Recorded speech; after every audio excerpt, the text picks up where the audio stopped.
Welcome to psychology sphere.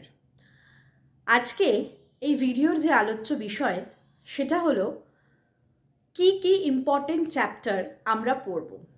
অর্থাৎ এই ভিডিওটা শুধুমাত্র WBCS অ্যাসপিরেন্টসদের জন্য। যারা WBCS-এ সাইকোলজিকে অপশনাল সাবজেক্ট বা ঐচ্ছিক বিষয় হিসেবে চুজ করেছো বা করতে চলেছো, তাদের জন্য আজকের এই ভিডিওটা। কোন কোন চ্যাপ্টারগুলো ইম্পর্টেন্ট পেপার 1 এবং পেপার 2-তে, সেটাই হচ্ছে আজকে এই ভিডিওর আলোচ্য বিষয়।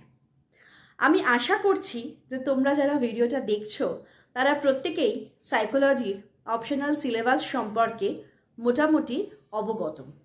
অর্থাৎ জানো যে সিলেবাসের মধ্যে কোন কোন চ্যাপ্টার আছে পেপার 1-এ এবং কোন কোন চ্যাপ্টার পেপার 2-তে আছে।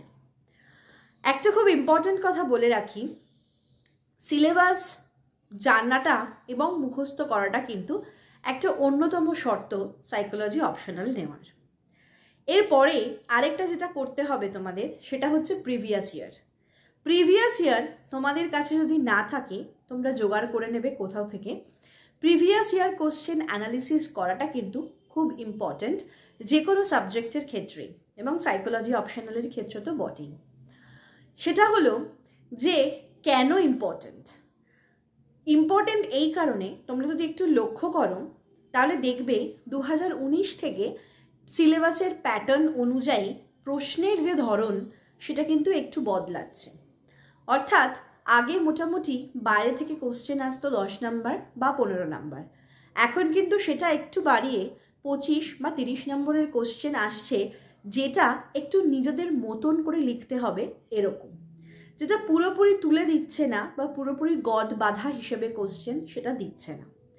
তো সেটা কিন্তু নিজেদেরকে একটু কন্টেন্ট দিয়ে এবং নিজেদের কীরকম কনসেপ্ট আছে সেই অনুযায়ী বুঝে লিখতে হবে। তো সুতরাং সিলেবাসটা প্রথমে মুখস্থ করতে হবে, এরপরে প্রিভিয়াস ইয়ার অ্যানালিসিস করতে হবে যে কি এসছে।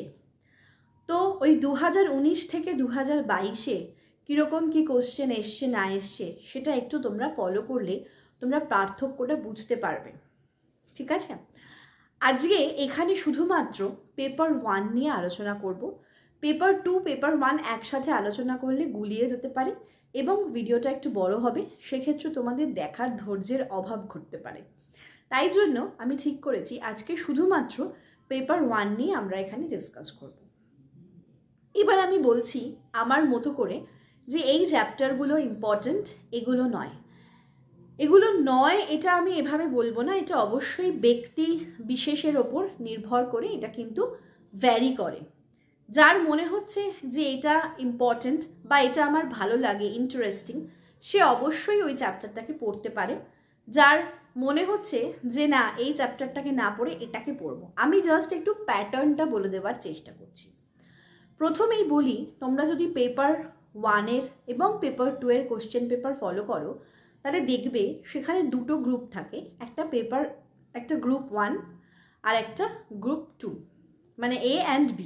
ঠিক আছে, তো এই এতে যেটা থাকে সেটা হচ্ছে আমাদের প্রথমের দিকে সিলেবাসটা যদি রাখো তাহলে দেখবে যে আমাদের প্রথমের দিকে 1 থেকে 6-এর মধ্যে বা 7-এর মধ্যে যেই মোটামুটি চ্যাপ্টারগুলো রয়েছে সেগুলো আমাদের গ্রুপ এতে যায়। মানে বায়োলজিক্যাল বেসিস অফ বিহেভিয়ার থেকে ইন্টেলিজেন্স পর্যন্ত যেই টপিকগুলো রয়েছে সেগুলো আমাদের গ্রুপ এতে যাচ্ছে।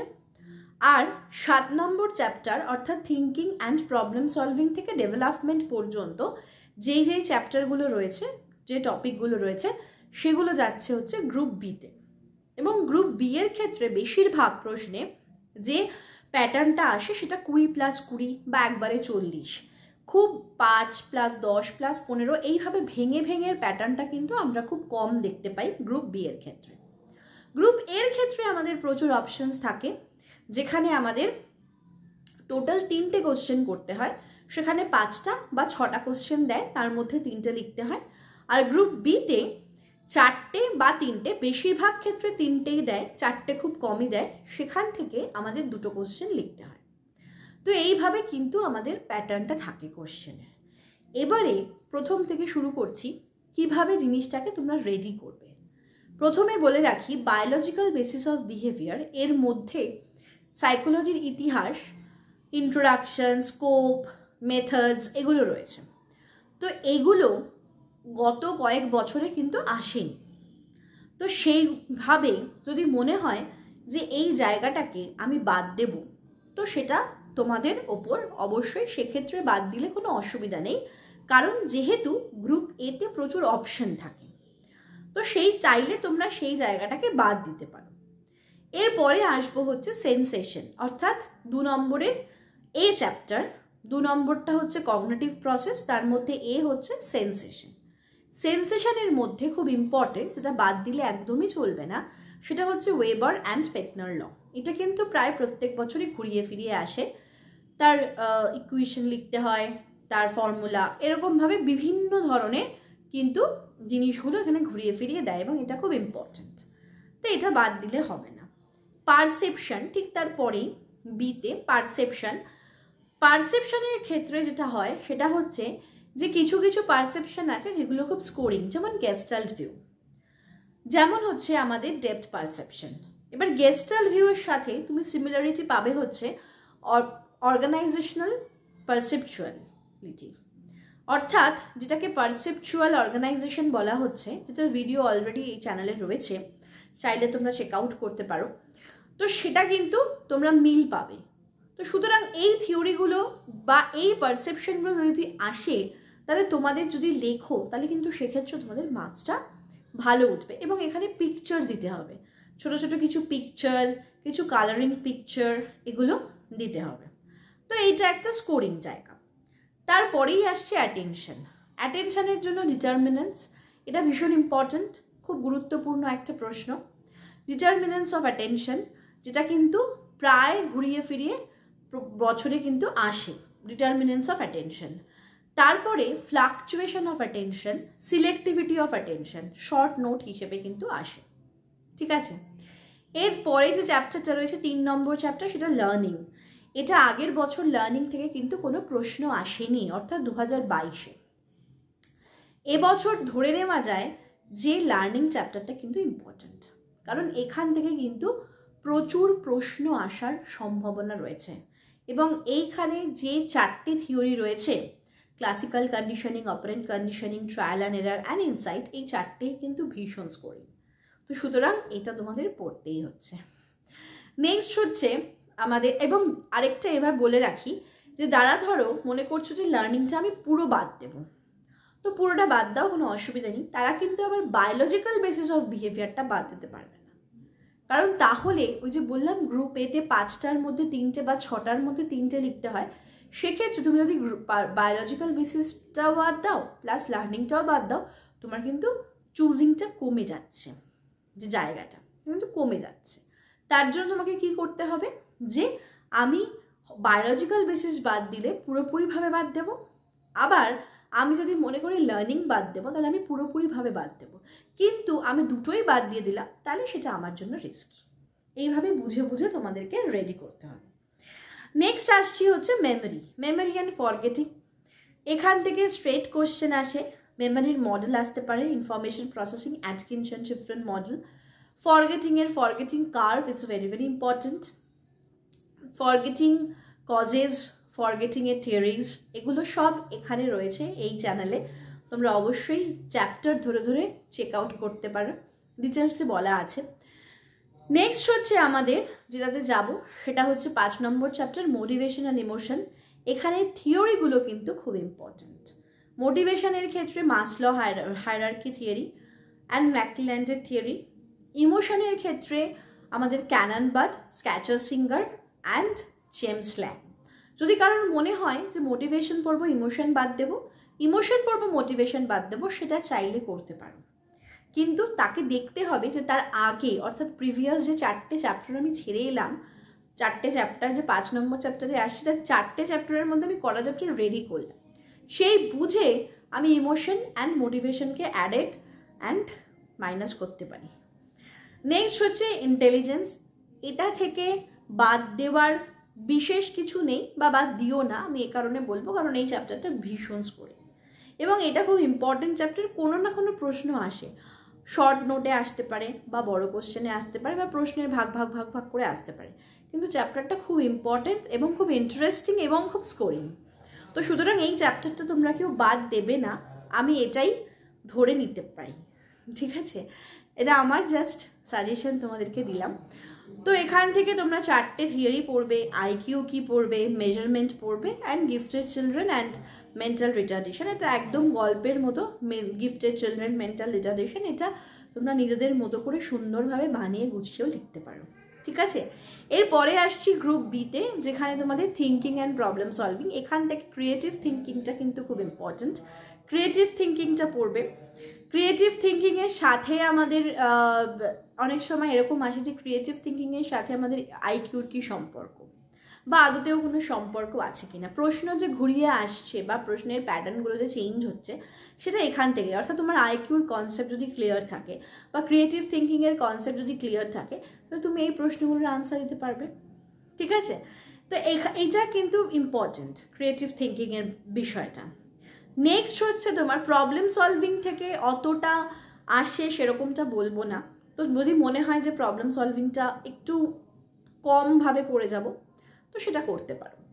নেক্সট হচ্ছে অ্যাটিটিউড, অর্থাৎ মনোভাব। এখানে যে স্কেলগুলো আছে, মেজারমেন্টটা ইম্পর্টেন্ট। তারপরে এই অ্যাটিটিউডের সাথে প্রেজুডিস যে আছে, প্রেজুডিস, স্টিরিওটাইপ, ডিসক্রিমিনেশন, এটার কিন্তু পার্থক্য আসে।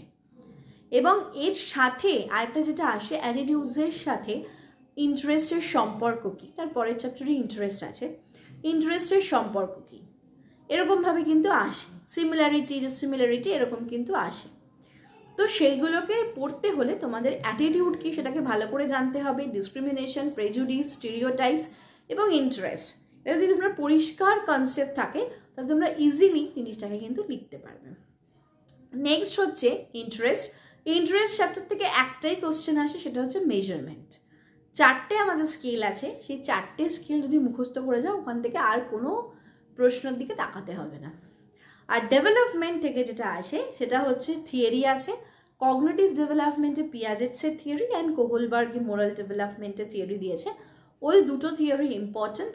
এছাড়াও ঘুরিয়ে আসে বলতে গ্যাং এজ যে সোশ্যাল ডেভেলপমেন্ট কি হয়, এগুলো গল্পের মতো মুখস্থ করতে হয়, এগুলো বিশেষ বোঝানোর কিছু নেই। ঠিক আছে, বা অ্যাডোলেসেন্স পিরিয়ডকে কেন স্ট্রম অ্যান্ড স্ট্রেস পিরিয়ড বলা হচ্ছে, মানে যেটাকে বাংলায় বলে ঝড় ঝঞ্ঝার কাল, কেন বলা হচ্ছে, এইগুলো। ডেভেলপমেন্ট চ্যাপ্টার কিন্তু কোনোভাবেই বাদ দেওয়া যাবে না, কারণ যদি প্রিভিয়াস ইয়ার স্টাডি করো তাহলে দেখতে পারবে ডেভেলপমেন্ট চ্যাপ্টার থেকে কিন্তু দুটো প্রশ্ন কোনো বার কিন্তু আসে, যেখানে গ্রুপ বিতে 3টে প্রশ্নের মধ্যে 2টো প্রশ্ন লিখতে হয়, সেই দুটো কিন্তু ডেভেলপমেন্ট থেকেই আসে হয়তো। সুতরাং ডেভেলপমেন্টকে যে বাদ দেব এটা কিন্তু ভাবলে চলবে না, ডেভেলপমেন্ট কিন্তু থাকবেই। ডেভেলপমেন্ট, অ্যাটিটিউড, প্রেজুডিস, এই দুটো চ্যাপ্টার কিন্তু বাদ দেওয়ার কথা ভাবলে চলবে না। ঠিক আছে, এইভাবে জাস্ট আমি তোমাদেরকে একটা ধারণা দিলাম। তোমরা প্রত্যেকেই অ্যাডাল্ট, তোমরা তোমাদের মতো যেরকমভাবে সুবিধা হয় সেরকমভাবে অবশ্যই নিজেদের প্ল্যানটাকে সাজাবে এবং সেই অনুযায়ী তোমরা পড়াটাকে এগিয়ে নিয়ে যাবে। এবং সাথে লেখা, যেটা আমি অলরেডি বলেছি, লেখার জন্য কতটা সময় দেওয়া উচিত, কোন প্রশ্নের জন্য কতটা সময় দিতে হবে, সেগুলো তোমরা ভিডিওতে দেখে নেবে, চেক আউট করে নেবে। ঠিক আছে, আর এইভাবে তোমরা যদি জিনিসটাকে প্রিপেয়ার করো দেখবে অপশনালকে খুব একটা বোঝা বলে মনে হয় না, যে কত পড়া, অপশনাল কীভাবে পড়বো। সিস্টেমেটিক্যালি পড়লে দেখবে পড়াগুলো খুব ইজি। আর যদি কোনো ক্লাস, কোনো লেসনের প্রয়োজন হয় অবশ্যই কিন্তু তাহলে এখানে অনেক ক্লাস, অনেক লেসন তোমাদেরকে দেওয়া আছে এই চ্যানেলের মধ্যে, তোমরা নাম সার্চ করে করবে, দেখবে এখানে তোমরা পেয়ে যাবে, সেগুলো চেক আউট করে নিও। ওকে, আর যদি কারোর মনে হয় আমার সাথে যোগাযোগ করার দরকার তো অবশ্যই আমার ফোন নাম্বার দেওয়া আছে, ফোন নাম্বারে যোগাযোগ করতে পারো, আমার মেল আইডি দেওয়া আছে, মেলে যোগাযোগ করতে পারো, বা কমেন্ট বক্সে লিখেও কিন্তু আমার সাথে যোগাযোগ করতে পারো।